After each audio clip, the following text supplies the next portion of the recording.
So any contributions that you can make will be very, very much appreciated. The next speaker, well, hardly needs much of an introduction.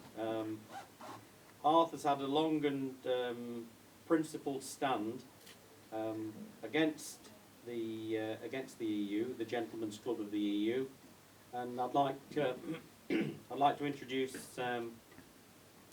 the Life President of the National Union of Mine Workers and the head of the Socialist Labour Party, Arthur Scargill.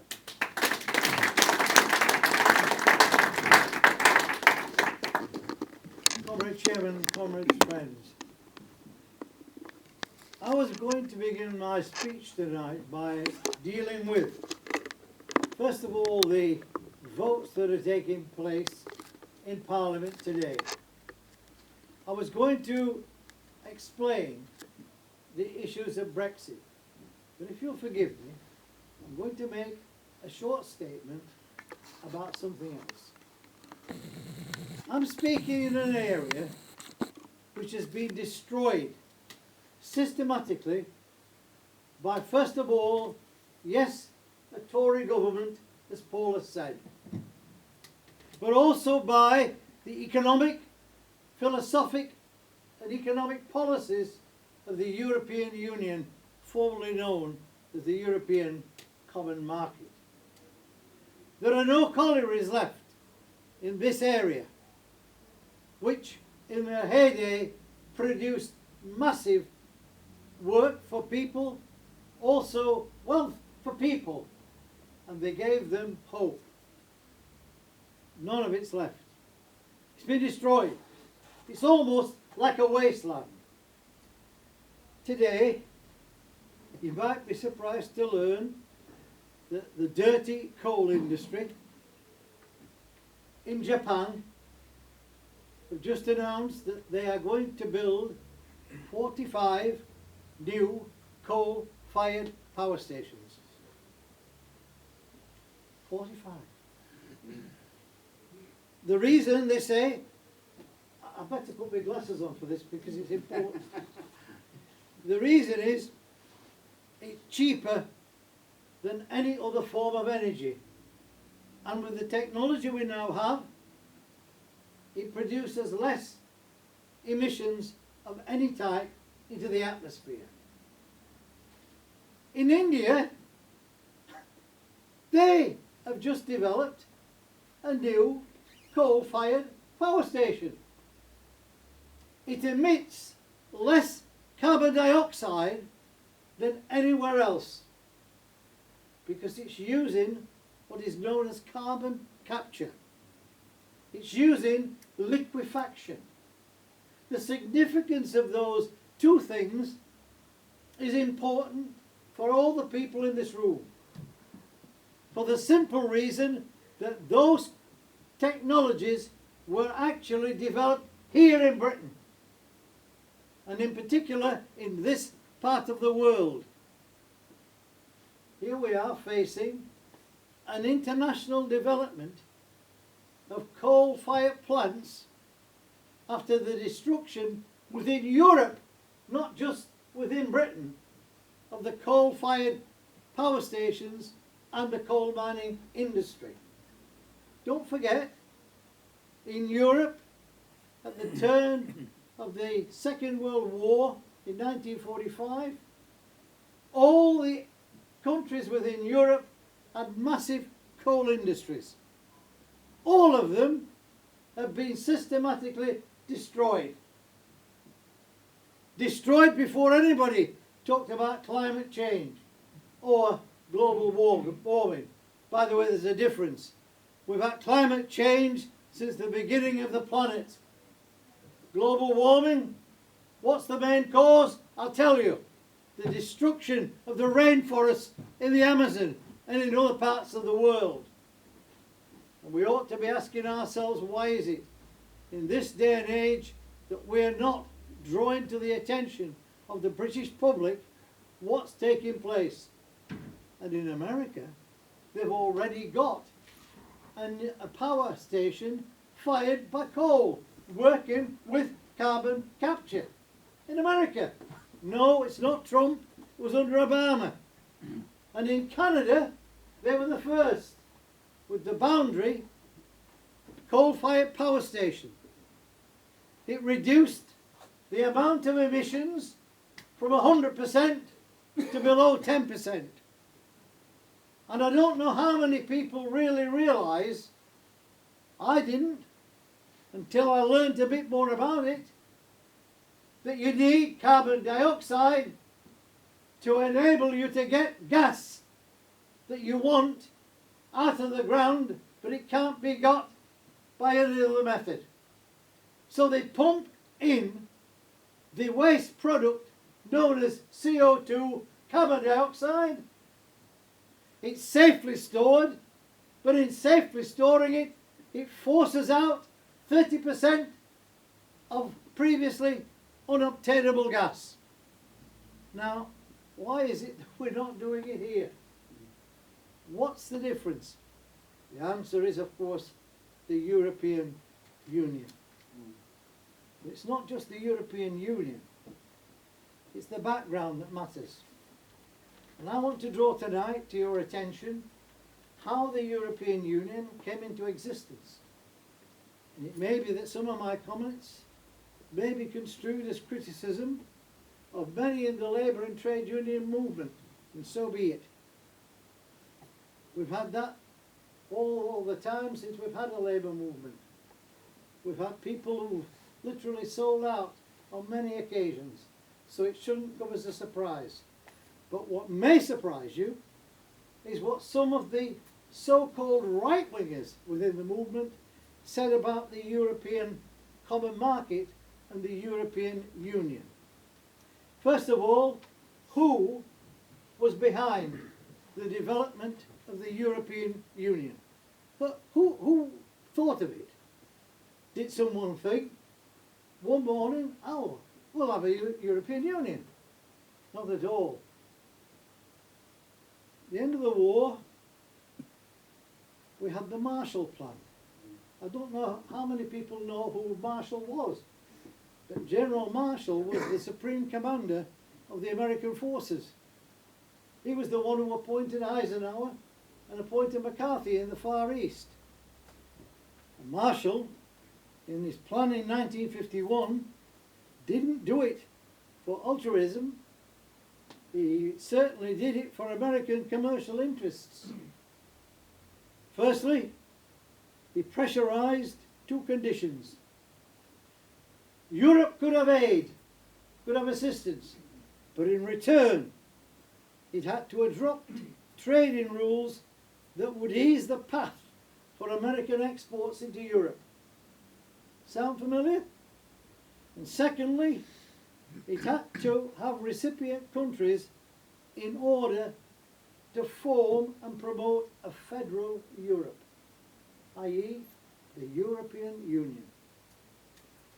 The Organisation of European Economic Cooperation, OEEC, was created to administer the distribution of the Marshall Plan funding.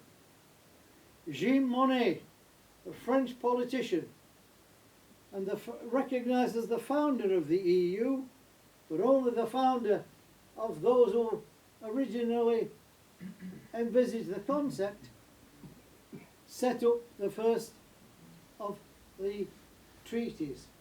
It was called the Treaty of Paris. And the Treaty of Paris, we were told, was going to protect the coal industries of Europe, including Britain.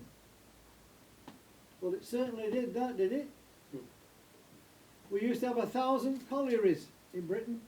1,000. We had over 1 million employees.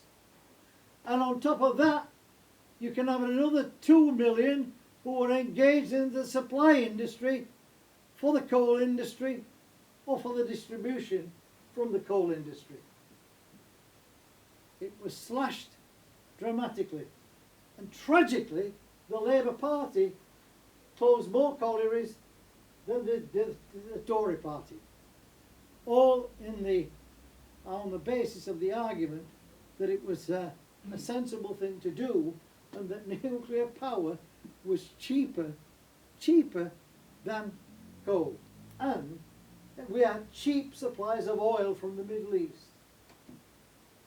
Well, if you look back at what happened, the so-called cheap oil went through the roof in 1973-4, and it cost more money in 2 years than the whole of the money it would have cost to keep the coal mining industry in Britain throughout that period, by about £4 billion. That's a lot of money, even in today's terms. But look who opposed it. Very interesting, actually. I often say this, they certainly weren't supporters of mine, some of them, but some of them were. These are the people who criticised the concept of the European Economic Community and warned against its danger. And Aaron Bevan, Hugh Gateskill, Dennis Healy, and Jim Mortimer, who became head of ACAS, and Jack Jones, who became the head of the Transport and General Workers Union, and of course Tony Benn, all who argued vociferously against joining the European Common Market.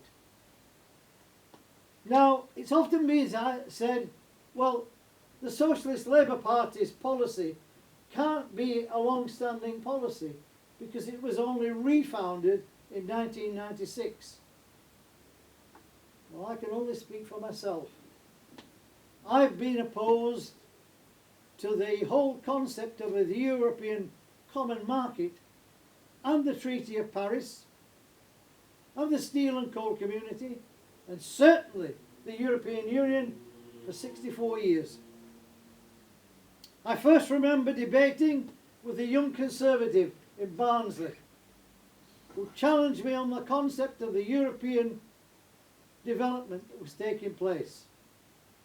Did I oppose it? Did I support it?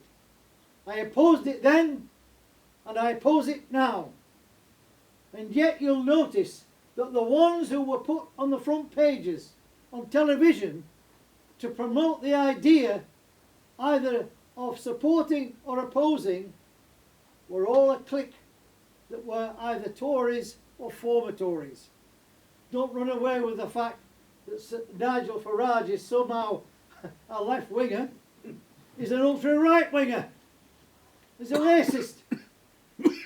This is a man who used to be a member of the Conservative Party. A man who has no tolerance whatsoever for sections within society, like the mate he's got in America, who probably is the worst we've seen elected in the past 50 years in any election in the United States. These are the people that developed the European Union and the concept that went with it. What does it really mean? Why is it that they are so desperate to retain the European Union?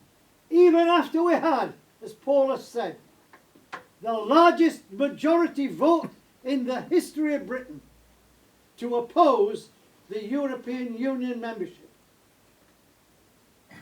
Why do they still go on about we've got to retain the single market, or we've got to retain the customs union, and we've got to retain free movement of labour and free movement of capital?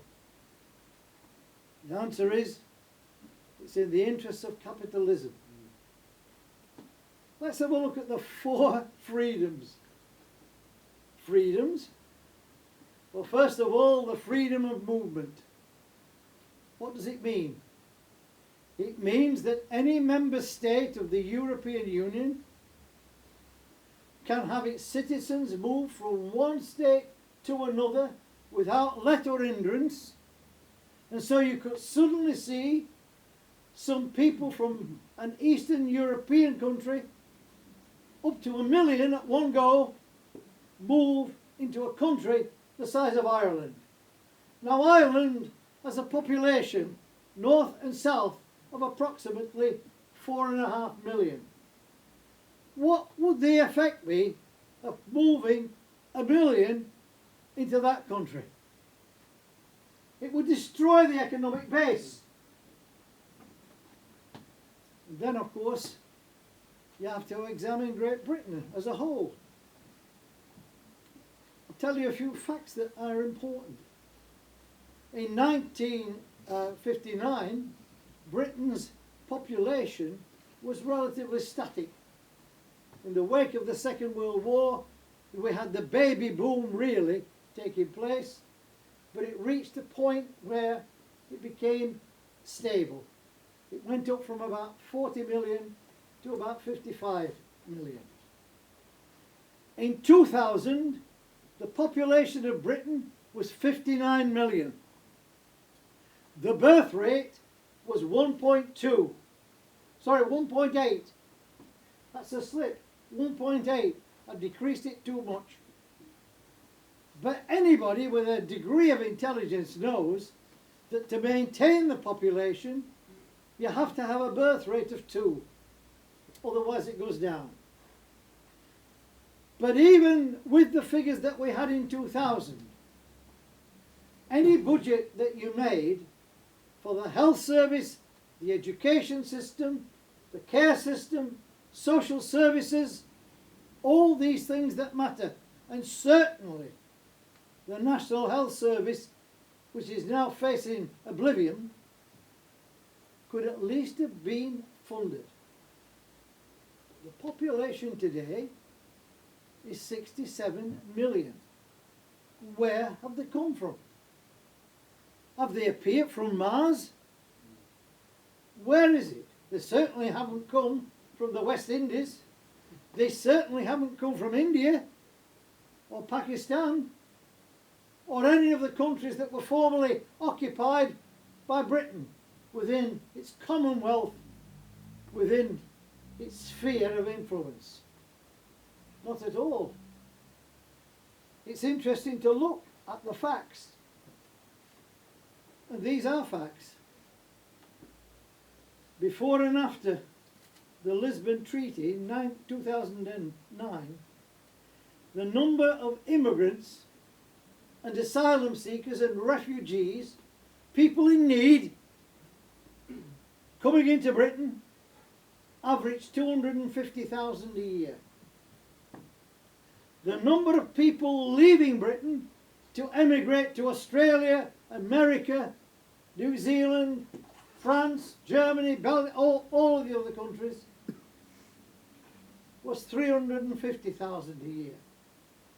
Now my maths have always been my weakest subject. But if 350,000 people were emigrating from Britain,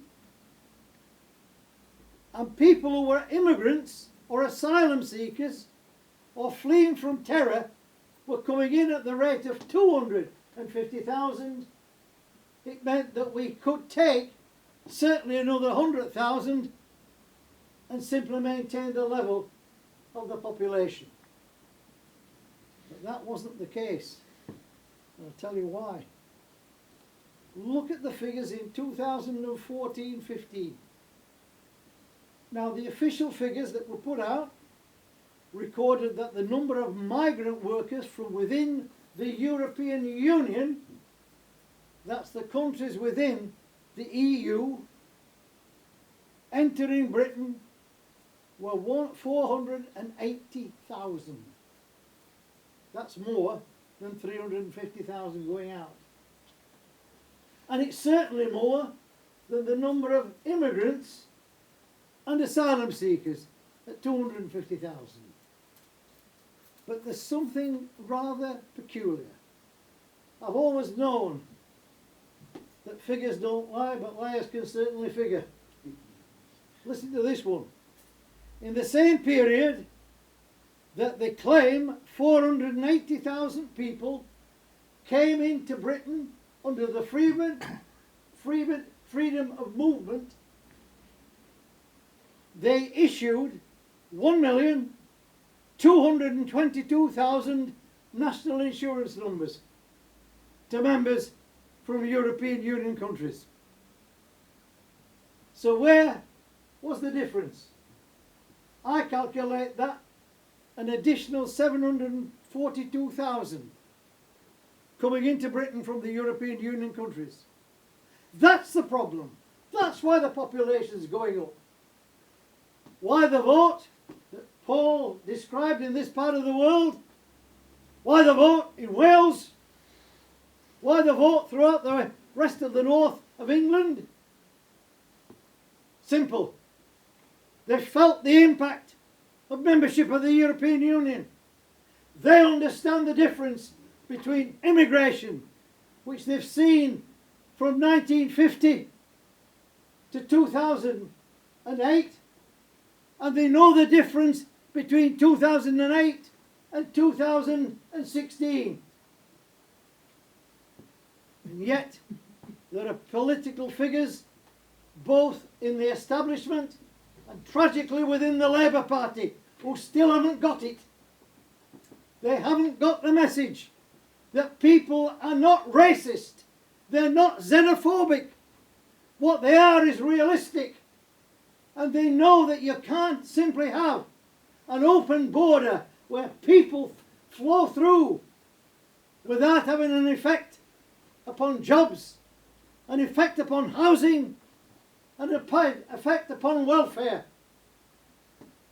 How can you possibly plan, for example, a national health service in 2000 with 59 million people and then expect the same budget, even with retail price indexes, when the population rises by 7 million? How can it possibly be properly funded? I'll tell you where the Socialist Labour Party stands. We would take back the National Health Service, lock, stock and barrel, into public ownership and control without hesitation. No private medicine. If they can operate on someone for a fee, out of hours or 2 days a week, then those surgeons can operate in the bloody hospital in people in need. There should be only one principle. When you need medical attention and care, it should be available at the time of need, upon demand, and immediate. There should be no waiting lists in GP surgeries. What's missing? The number of GPs, the number of staff, and the number and amount of equipment necessary. Why is it that we've only got a small number of MRI scanners? The reason is we're not spending it. They say we haven't got the money. I've never heard anything so daft in my life. Do you know what it would cost? There's a lad in this room drafted this manifesto with me. The figures in there said in 2015 the National Health Service needed £20 billion then. Political parties now, including the Labour Party, are talking about £10 billion by 2020. It's a nonsense. The only way you're going to fund properly a National Health Service is to take it into public ownership and control and ban private medicine. Seize the nettle and do it. By the way, that includes dentistry. It's a tragedy that people are going to a dentist surgery and having to pay for that which it ought to be first call. Incidentally, I'm old enough to remember what it was like.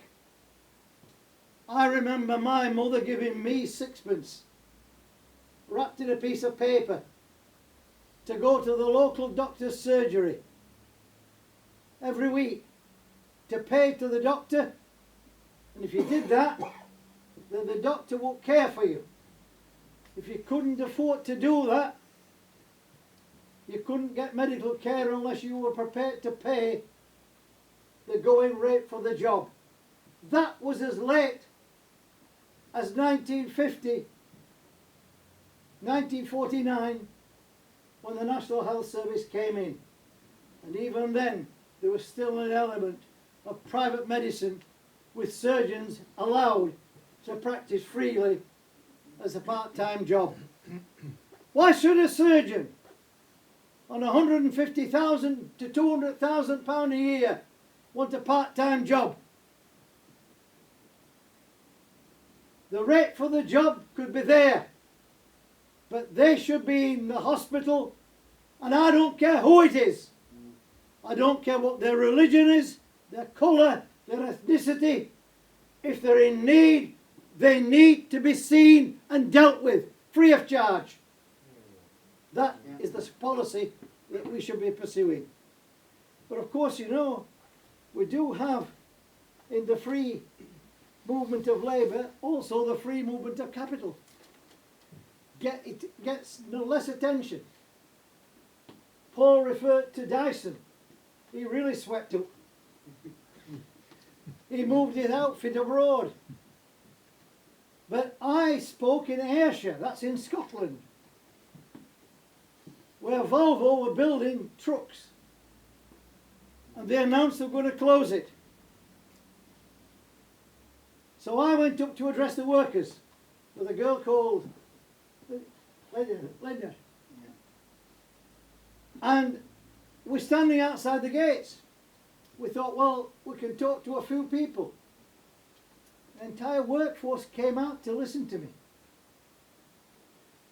Television were there. And I said, it's a tragedy, isn't it, that we haven't got a managing director prepared to come out and debate this with me. And by Christ, things happened. He came out. He must have been nuts. I asked him in front of television, all the workforce. I said, tell me, is this plant profitable? Is it economic? I said, yes, it is. I says, are the workers up to standard? I says, the workers are excellent. They're very best. I says, is the technology up to date? Oh, it's the best in the world.